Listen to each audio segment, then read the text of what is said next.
یہ کہانی ہے اس شخص کی جسے کلائیو آف انڈیا کہا گیا، ایک ایسا شخص جو تاجر کے لباس میں آیا مگر دل میں سامراجی خواب سجائے بیٹھا تھا۔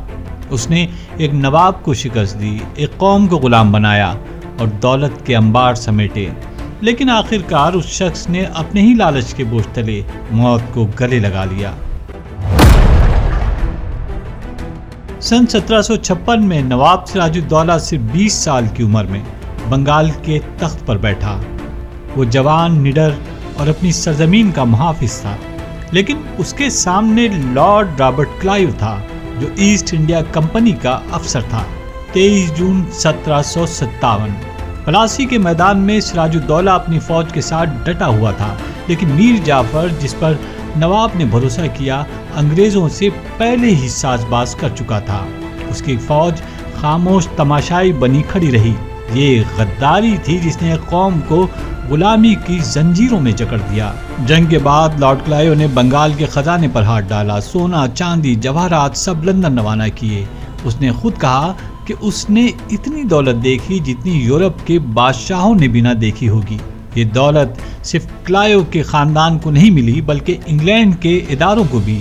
یونیورسٹیاں، چرچ، اشرافیہ سب اس دولت سے مالا مال ہوئے۔ پلاسی کی شکست کے بعد Bengal British East India company کی کٹھ پتلی بن گیا۔ میر جعفر کو نواب بنایا گیا، مگر اصل طاقت لارڈ کلائیو اور کمپنی کے ہاتھ میں تھی۔ یہ وہ لمحہ تھا جب برٹش راج کی جڑیں ہندوستان میں پیوست ہوئیں۔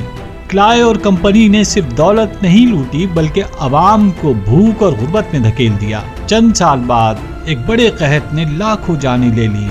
یہ سب اس لالچ اور غداری کا نتیجہ تھا۔ کلائیو کی دولت اور طاقت نے انگلینڈ میں بھی سوالات اٹھائے۔ سن 1772 میں برٹش پارلیمنٹ نے اس پر کرپشن اور لوٹ مار کے الزامات لگائے۔ اس پر الزام تھا کہ اس نے بنگال کو تباہ کر کے اپنی جیبیں بھری۔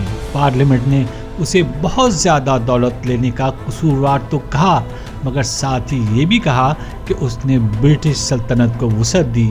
یوں کلائیو بچ نکلا، لیکن دولت اور طاقت کے باوجود کلائیو کا ضمیر اس کا پیچھا کرتا رہا۔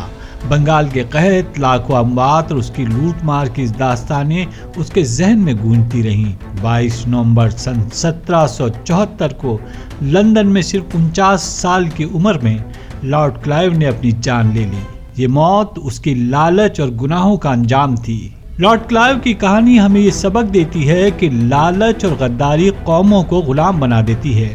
وہ شخص جس نے برٹش راج کی بنیاد رکھی، آخرکار اپنی ہی دولت کے بوجھ تلے دب کر مر گیا، لیکن اس کے چھوڑے ہوئے زخم آج بھی تاریخ کے صفحات پر تازہ ہیں۔ یہ کہانی ہے ایک لالچی انسان کی اور ایک قوم کی غلامی کی۔